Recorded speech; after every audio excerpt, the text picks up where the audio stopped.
Hello all, welcome to Prodigy. My name is Pradyum. और आज हम उस वैकेंसी के बारे में बात करने जा रहे हैं जो कुछ टाइम पहले तो रद्द हो गई थी, लेकिन वापस से ये वैकेंसीज निकली हैं। एग्ज़ाम में कुछ गड़बड़ी हो गई थी, ठीक है, चीटिंग वगैरह उस तरीके से। तो ये जो थी एग्ज़ाम रद्द हो गई थी, उसके बाद वापस से वैकेंसीज निकली हैं और कुछ पोस्ट भी इसमें बढ़ा दी गई हैं। जो वैकेंसी है वो है हाई कोर्ट क्लर्क की। हाई कोर्ट जो राजस्थान की है, उसमें क्लरिकल वैकेंसी की थी ये, ठीक है। और अब इसकी पोस्ट बढ़ गई हैं।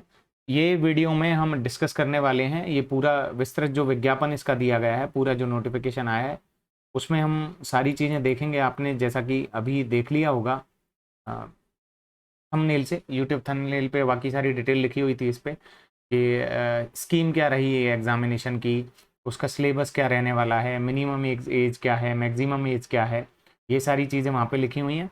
तो उसी चीज़ के बारे में हम डिस्कशन करेंगे। पूरा विस्तृत विज्ञापन मेरे साथ साथ मैं आपको पूरा पढ़ाऊंगा और उसमें देखेंगे कौन कौन सी चीज़ हमारे लिए इंपॉर्टेंट है, जो चीज़ हमें ध्यान में रखनी है फॉर्म भरने के लिए। और इस वीडियो को शुरू करने से पहले दोस्तों मैं आपको बता दूं कि हमारे इस चैनल पे प्रेडिजी वी मेक इट ईजियर पे RSM SSB का जो है जूनियर अकाउंटेंट का एक एग्ज़ाम लगता है, उसके कोर्स के लिए मैं आपको इंग्लिश उसमें पढ़ा रहा हूँ डिटेल में। पूरा ही उसका जो भी सिलेबस है उसको मैं कंप्लीट करवा रहा हूँ वहाँ पे।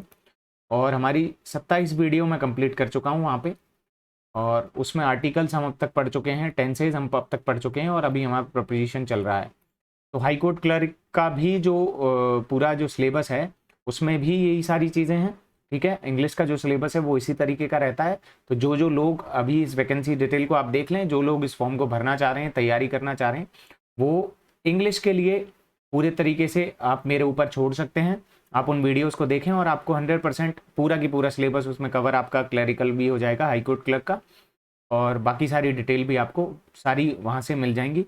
कोई भी टॉपिक आपका छोड़ा नहीं जाएगा वोकैब का, चाहे वो पोर्शन हो, चाहे वो ग्रामर का पोर्शन हो, चाहे वो अनसीन पैसेज या वगैरह जो भी रहते हैं उनका पोर्शन हो, या फिर ट्रांसलेशन है, जो भी आपका सिलेबस में रहेगा वो सारा मैं कंप्लीट करवाऊंगा आपको। जूनियर अकाउंटेंट में जो भी सिलेबस होगा, जो मैच कर रहा है दोनों एग्जाम में, जूनियर अकाउंटेंट में हाई कोर्ट क्लर्क में, वो तो मैं करवा ही रहा हूँ। वो तो आपको वहाँ से जूनियर अकाउंटेंट वाली लिस्ट से मिल जाएगा। क्लर्क में अगर कुछ एक्स्ट्रा टॉपिक्स दिए रहे होंगे तो वो भी मैं आपको कंप्लीट करवाऊंगा। और मैं खुद भी इस एग्ज़ाम की तैयारी कर रहा हूँ, जूनियर अकाउंटेंट की तैयारी भी मैं खुद कर रहा हूँ। इंग्लिश मेरा एक ऐसा सब्जेक्ट है कि मैं थोड़ा और ज़्यादा इंग्लिश को पढ़ने की कोशिश करता हूँ और थोड़ा उसमें और थोड़ी पढ़ता हूँ मैं जो और अच्छे से। तो मैं सोचता हूँ कि वो सब मैं शेयर कर सकूँ आप लोगों के साथ। तो इंग्लिश के लिए स्पेसिफिकली मैंने ये यूट्यूब चैनल अपना बनाया हुआ है और इस पे मैं सभी को इंग्लिश पढ़ाने के लिए जोर देता हूँ। इंग्लिश पढ़ाने के लिए ये चैनल मैंने कंप्लीट किया है। तो आपको इंग्लिश अगर पढ़नी है तो प्लीज़ आप इस चैनल को सब्सक्राइब कर लें। और हमारा टेलीग्राम चैनल भी है जो आपके इसके अबाउट में दिख जाएगा। वीडियो का जो डिटेल्स होती है उसमें भी आपको टेलीग्राम चैनल की लिंक मिल जाएगी, आप वहाँ से देख लें।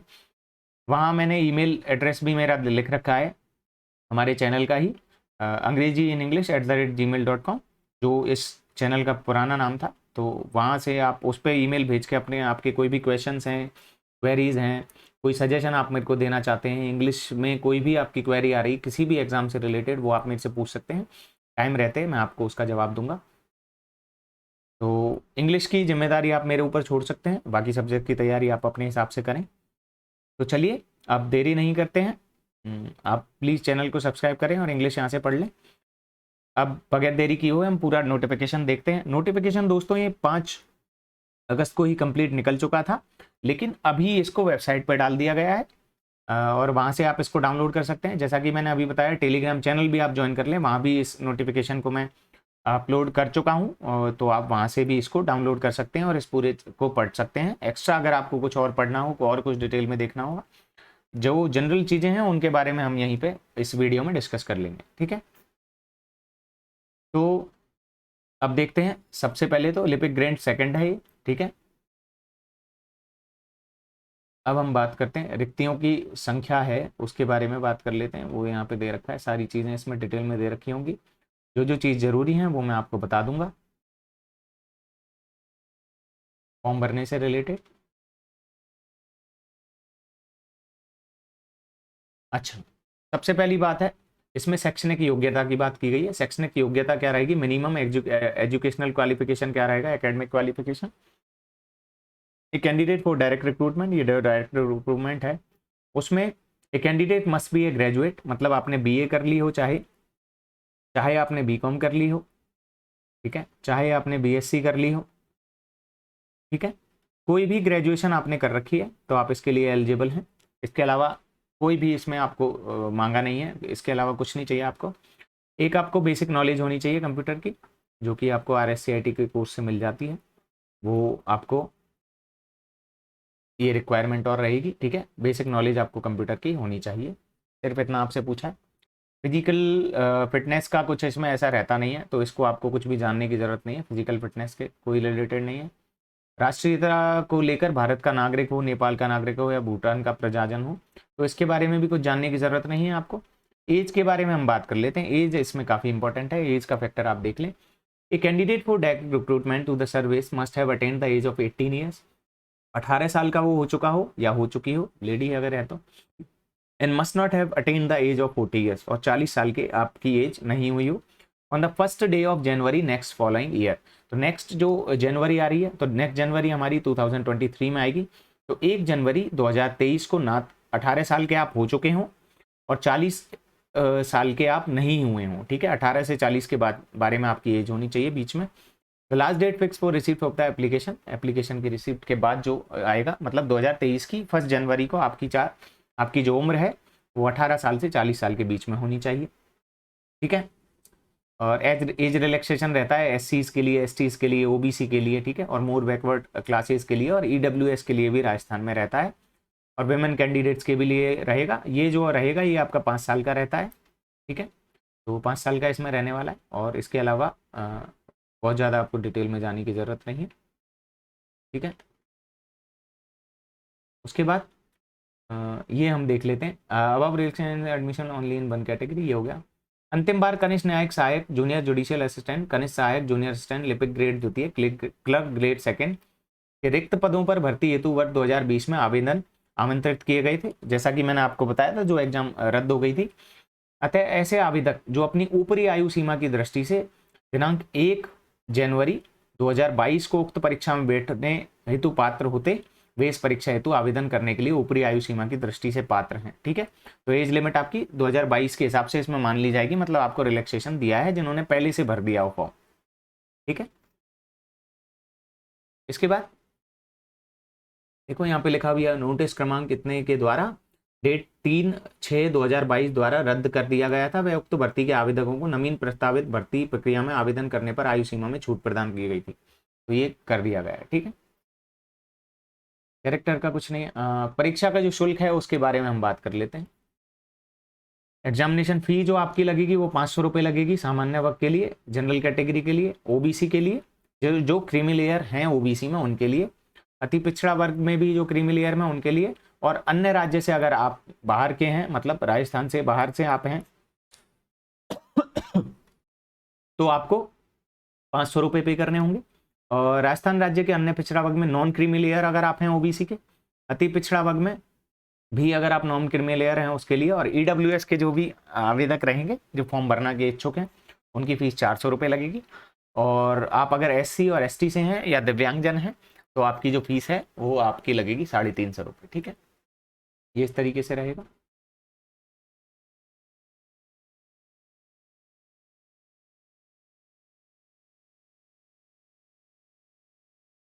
अच्छा, जो आपने एग्ज़ाम पहले दे रखी थी तो उसमें परीक्षा का शुल्क नहीं लगेगा, लेकिन ऑनलाइन आवेदन का जो शुल्क है वो आपका लगेगा।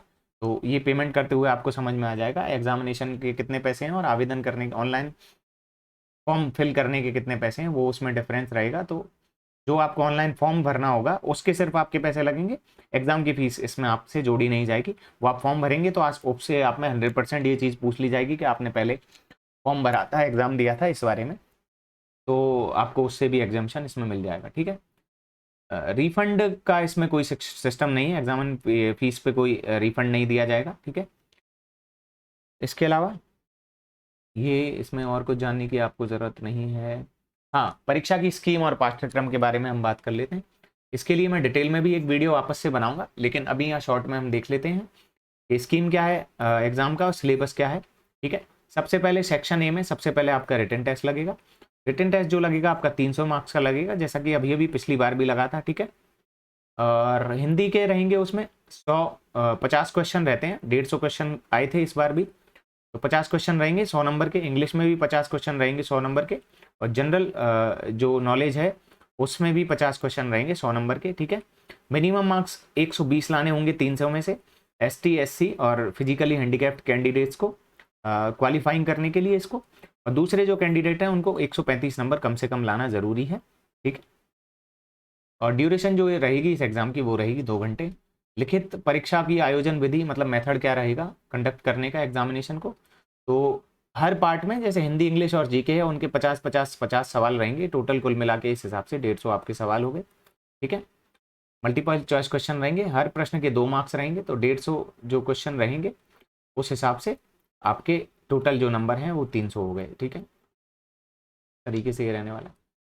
OMR शीट पर ये लिया जाएगा, और नेगेटिव मार्किंग जैसा कि पिछली बार भी था, नेगेटिव मार्किंग इसमें नहीं रखी गई है। सिलेबस आप देख लें, यहाँ पे हिंदी का सिलेबस दिया हुआ है, संधि, संधि के भेद और संधि विच्छेद, उसके बाद समास, समास के भेद, विग्रह और सामासिक पदों की रचना, उपसर्ग है, प्रत्यय, पर्यायवाची शब्द, विपरीतार्थक विलोम शब्द, अनेकार्थक शब्द, शब्द युग्म, शब्द शुद्धि, वाक्य शुद्धि, वाच्य, वाक्यांश के लिए एक सार्थक शब्द, और मुहावरे, मुहावरे और लोकोक्तियां। ठीक है, इंग्लिश का जैसा कि मैंने आपको पहले भी बताया है, मैं अभी भी आपको वापस बता रहा हूँ, हमारे चैनल पे पूरा इसका कोर्स करवाया जा रहा है, आपको बिल्कुल टेंशन लेने की ज़रूरत नहीं है।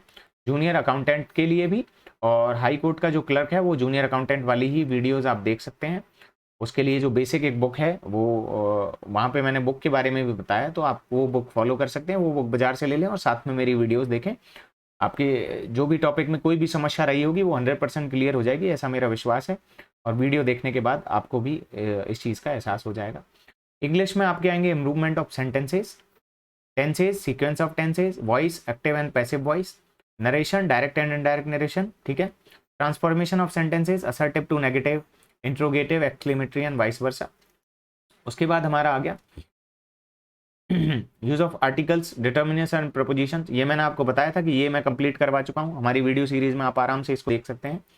टॉपिक वाइज भी वहाँ पे मैंने प्लेलिस्ट बनाई हुई है, तो वहाँ से प्लेलिस्ट में से भी आपको अलग से पढ़ने को ये मिल जाएगा।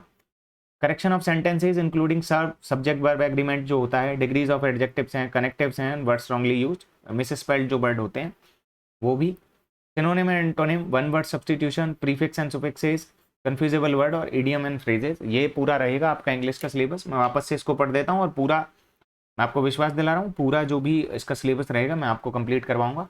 इंप्रूवमेंट ऑफ सेंटेंसेस, आप एक बार इसको देख लें, और वहाँ पे आप देखेंगे कि सारे जो भी टॉपिक्स हैं उनको मैं एक एक करके कवर करवाते हुए चल रहा हूँ। Improvement of sentences, tenses, sequence of tenses, voice, active and passive voice, narration, direct and indirect narration, transformation of sentences, assertive to negative, assertive to interrogative, assertive to exclamatory, और इसका वाइस वर्सा मतलब इसके ठीक विपरीत, negative to assertive, interrogative to assertive, exclamatory to assertive, इस तरीके से। उसके बाद है use of articles, determiners and prepositions, ये मैं आपको करवाऊंगा। Correction of sentences including subject, verb, agreement, degrees of adjectives, connectives and words wrongly use, ये भी मैं आपको करवाऊंगा। सिनोनिम एंड एंटोनिम्स वो मैं आपको करवाऊंगा, और उसके नोट्स भी मैं देने की आपको कोशिश करूंगा, वो मैं तैयार कर रहा हूँ। वोकेब का जो पोर्शन रहेगा उसके नोट्स मैं तैयार कर रहा हूँ, और मैं टाइम टू टाइम अपने जो टेलीग्राम चैनल है उसका नाम भी यही है, प्रेडिजी, तो आप इसको ज्वाइन कर लें, और वहाँ से आपको ये 100% ये जो PDFs हैं वो आपको देखने को मिल जाएंगी। कुछ मैंने पुरानी डाल भी रखी हैं, और नई मैं लगातार डालता रहूँगा जैसे जैसे ये जो सिलेबस है कंप्लीट होता जाएगा। आपको नोट्स भी मिल जाएंगे आर्टिकल, डिटर्मिनर्स के और टेंसेस के नोट्स मैं डाल चुका हूँ। प्रपोजिशन का चैप्टर जैसे ही कंप्लीट होगा प्रपोजिशन के नोट्स भी मैं वहाँ पे डाल दूंगा। उसके बाद आ जाता है one word substitution, prefix and suffixes, confusable word, idiom and phrases, ये हो गया। और जनरल नॉलेज में आपके आएगा जनरल अफेयर्स, करंट अफेयर्स जो होते हैं, ठीक है, जीके जो आती है। ज्योग्राफी एंड नेचुरल रिसोर्सेज, ये राजस्थान से रिलेटेड रहेगा। History and culture of Rajasthan, ये राजस्थान से रिलेटेड रहेगा। उसके बाद आता है सेक्शन बी, जो लोग रिटन एग्जाम पास कर लेंगे उनको टाइपिंग टेस्ट के लिए बुलाया जाएगा। कंप्यूटर टेस्ट आपका हुआ होगा, स्पीड का टेस्ट होगा पहले, तो टाइपिंग आपकी जो स्पीड का रहता है। उसके बाद एफिशिएंसी टेस्ट होगा, जो वर्ड पे ही मोस्टली लिया जाता है, ये मैंने पिछली बार दिया भी है, तो आप के से एफिशिएंसी टेस्ट लिया जाता है, जिसमें टेबल बनाने को दे दी जाती है, हिंदी इंग्लिश का थोड़ा सा टाइपिंग भी रहता है और कुछ फॉर्मेटिंग का उसमें काम आपसे पूछा जाता है, तो वो आप देख सकते हैं। 2014 में ये वाला टेस्ट मैंने दिया था, जब पहली बार कंप्यूटर पे इसका टेस्ट लगा था। उससे पहले टाइपराइटर पे टेस्ट इसका लगता था। और उस टाइम पे मेरा इसमें मैंने 12th ही पास उस टाइम पे किया था, तो कंप्यूटर का जो टेस्ट था एफिशिएंसी टेस्ट में पास नहीं हो पाया था। हालांकि उस समय पे हिंदी और इंग्लिश ही सिर्फ आती थी, तो मेरा जो नंबर रहे थे वो 90% मार्क्स में टोटल लेके आया था। मतलब 200 में से 180 मार्क्स मेरे वहाँ पर आए थे, और इंग्लिश में मेरे 95 मार्क्स आए थे। मतलब 95 जो क्वेश्चन थे 100 में से वो मेरे सही थे। तो ये मेरा स्कोर रहा था उस समय पे, तो इस हिसाब से आप अंदाज़ा लगा सकते हैं। उसके बाद तो और भी मैं तैयारी कर चुका हूँ, और इंग्लिश मेरा फेवरेट सब्जेक्ट है, तो इंग्लिश में पढ़ाने की कोशिश करता हूँ। थोड़ा बहुत जो कुछ मैं जानता हूँ वो मैं शेयर करने की कोशिश करता हूँ। तो मैं आपको वापस से विश्वास दिला सकता हूँ इस चीज़ का कि इंग्लिश का जो कोर्स है वो मैं आपको बहुत अच्छे से कंप्लीट मैं यहाँ पे करवा दूंगा। पेपर फर्स्ट जो है स्पीड टेस्ट जो लगेगा हिंदी और इंग्लिश का लगेगा, 5-5 मिनट का लगेगा, 25-25 मार्क्स के रहेंगे मैक्सिमम मार्क्स। और SC ST और PS कैंडिडेट्स को 20 मिनट का 20 जो नंबर हैं वो कम से कम लाने होंगे। और जनरल कैटेगरी OBC उनको 22.5 नंबर में से कम लाने पड़ेंगे। एफिशिएंसी टेस्ट जो होगा वर्ड पे जो होता है वो 10 मिनट का रहेगा, 50 मार्क्स का ये मैक्सिमम मार्क्स रहेंगे। इसमें से 20 आपको मिनिमम मार्क्स लाने हैं क्वालिफाई करने के लिए ST SC और PhD कैंडिडेट्स को, और बाकी जो कैंडिडेट्स रहेंगे उनको 22.5 मार्क्स इसमें लाने होंगे। और गति एवं दक्षता परीक्षा के आयोजन की विधि, मतलब कौन कौन किस तरीके से इसको लिया जाएगा। हिंदी में अगर आप टाइप कर रहे हैं तो कृतिदेव 010 ऐसे करके हिंदी में एक फॉन्ट रहता है, उस पर आप प्रैक्टिस करें, वहाँ पे भी आपको इसी फॉन्ट पे टाइप इसमें करना होगा। इसके अलावा आप कुछ दूसरा हिंदी करते हैं तो उसमें कई बार कीवर्ड्स की प्रॉब्लम आ जाती है कि कौन से बटन्स थोड़े से चेंज हो जाते हैं, तो आपको ध्यान रखना है कृतिदेव 010 पे ही आप अपनी टाइपिंग की जो है तैयारी करें। और इंग्लिश में आप कर रहे हैं तो कैलिब्री करें, और दोनों ही आपको एक्चुअली करनी है इसमें, ठीक है। ये रहेगा। मिनिमम की डिप्रेशन आपकी 8000 की डिप्रेशन होने चाहिए पर आवर की स्पीड के हिसाब से, ठीक है। और डुअल लैंग्वेज में रहेगा, हिंदी और इंग्लिश दोनों के लिए। एफिशिएंसी टेस्ट जो आपसे लिया जाएगा वो will be taken on word processing software. मैंने आपको बताया था MS वर्ड पे इस पे लिया जाता है। इसमें फॉर्मेटिंग आपसे करवाई जाती है, टेस्ट की, पैराग्राफ की, पेज एंड टेबल भी आपसे बनवाई जा सकती है, ठीक है। और लेटर की फॉर्मेटिंग आपसे करवाई जाती है, ये मैंने आपको पहले भी बता दिया है, ठीक है। मेरिट लिस्ट आपकी दोनों को मिला के बनाई जाएगी। और जनरल कैंडिडेट जो रहेंगे 45% मार्क्स आपको कम से कम लाना जरूरी है, लेकिन इनका कोई मतलब नहीं रह जाता है। SC STs के लिए 40% है, क्योंकि आपकी जो कट ऑफ है वो काफ़ी आगे तक जाती है, क्योंकि इसका जो रिटन टेस्ट है वो काफ़ी आसान आता है। इंग्लिश का पेपर भी इजी टू मॉडरेट आता है, हिंदी का पेपर भी नॉर्मल आता है, GK भी आपसे नॉर्मल लेवल की पूछी जाती है। तो लगभग काफ़ी बेटर मार्क्स इसमें लोग ले आते हैं। जैसे मैंने आपको 2014 के बारे में बताया, मेरे खुद के मार्क्स ही 90% थे, जबकि मेरे को हिंदी बिल्कुल भी नहीं आती थी, बहुत अच्छे से नहीं आती थी। इंग्लिश के बेसिस पे ही मैंने वो एग्ज़ाम दिया था, और 95 मेरे क्वेश्चन 100 में से इंग्लिश के ठीक थे। 5 में कोई ना कोई गलती की वजह से, वो मार गलत भरने की वजह से, या कुछ क्लैरिफिकेशन नहीं होने की वजह से, या जल्दीबाजी में वो क्वेश्चंस मेरे गलत हो गए। 5 जो नंबर हैं, और वो पहला मेरा एग्ज़ाम था अपनी लाइफ का, 12th पास करते ही मैंने वो एग्ज़ाम दिया था। हिंदी में बिल्कुल भी नहीं जानता था, फिर भी मैंने किया, और 90% ओवरऑल मेरे नंबर उसमें से आए। तो बहुत ज़्यादा लेवल इसका टफ नहीं रहता। मैं ये सब आपको इसलिए बता रहा हूँ क्योंकि आपको इस चीज़ का कॉन्फिडेंस आ जाए कि बहुत ज़्यादा टफ नहीं रहता है।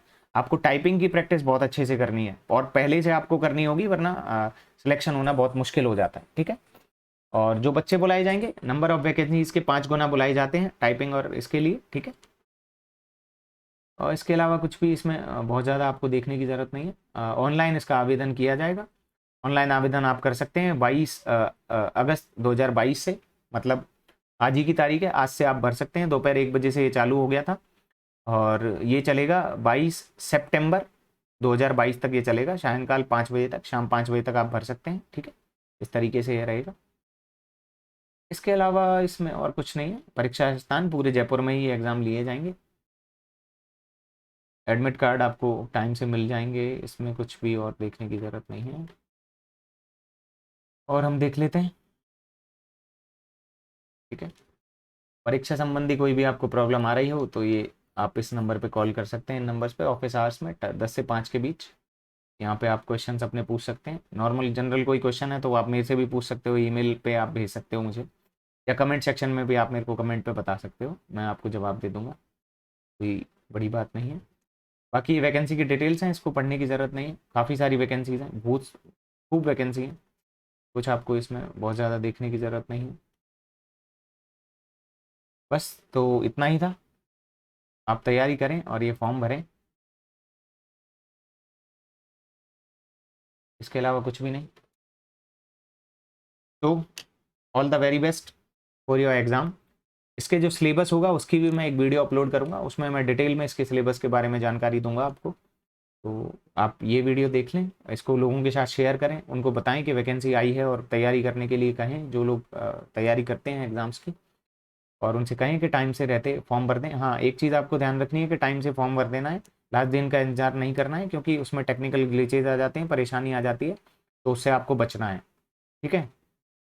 और सिलेबस की हम करेंगे पूरी तरीके से, सिलेबस को हम कवर कर लेंगे। इंग्लिश का जो सिलेबस है उसकी जिम्मेदारी आप मेरे ऊपर छोड़ सकते हैं, इंग्लिश का जो पूरा सिलेबस है मैं आपको कंप्लीट करवाऊंगा 100%। जूनियर अकाउंटेंट के लिए भी मैं करवा रहा हूँ वहाँ पे, और प्रीवियस ईयर के क्वेश्चन पेपर भी मैंने सॉल्व करवाए हैं, वो भी आप देख सकते हैं। इसी के साथ bye bye, take care, have fun, have a great day ahead, thank you so much.